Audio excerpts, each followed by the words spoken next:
Moi, j'ai voulu travailler sur la désertion au début du 19e siècle, à une époque où on passe d'une armée quasiment de métier, même s'il y a des soupçons de recrutement forcé, à une armée de conscription, pour essayer de comprendre comment va s'insérer un jeune Français, ils ont une vingtaine d'années, dans un système qui est très contraignant et à quel moment il va décider de ne plus vouloir servir. À ses risques et périls, puisque les déserteurs à l'époque peuvent être envoyés aux travaux forcés, voire parfois exécutés. Même si c'est moins fréquent à l'époque que j'étudie, 1815-1830, qu'à l'époque que j'avais étudié en Master 1, donc le Premier Empire, et le consulat à l'époque de Napoléon Ier, où on fusille un peu plus facilement. Mais en tout cas, j'essaie de comprendre qu'est-ce qui fait qu'à un moment, une personne ne supporte plus une contrainte forte, celle de l'armée. Qu'est-ce qui fait qu'il va vouloir partir et quel est le profil des gens qui vont partir? Parce que c'est assez mal réparti sur l'ensemble du territoire national. J'ai oublié de préciser, mais je travaille sur la France. Les déserteurs sont mal répartis. Par exemple, en 1820, il manque 26 Vosgiens dans l'armée française et plus de 750 personnes du Puy-de-Dôme. Plus de 650 Aveyronnais. Les gens du Massif central désertent beaucoup plus que les gens, par exemple, du nord-est de la France. Donc j'ai voulu comprendre qu'est-ce qui faisait qu'on a beaucoup plus d'Aveyronnais absents des drapeaux que de Vosgiens et qu'est-ce qui, dans le service militaire de ces personnes, quel est le point de rupture, à quel moment ils ne vont plus pouvoir supporter la contrainte et donc partir.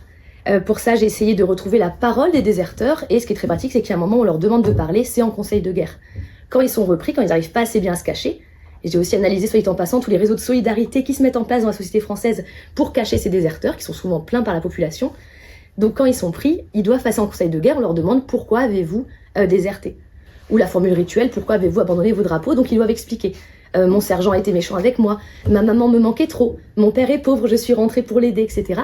Et donc j'essaie de comprendre leur profil, leur motivation, et puisqu'on peut aussi en conclure d'un point de vue un petit peu plus systémique sur le rapport entre cette contrainte forte, donc la conscription, encore une fois, ces gens qui n'ont pas choisi d'aller à l'armée, et ce que l'État peut demander, et ce qu'il ne peut pas demander, ce qui est jugé comme une demande trop forte par de grandes parties de la population française.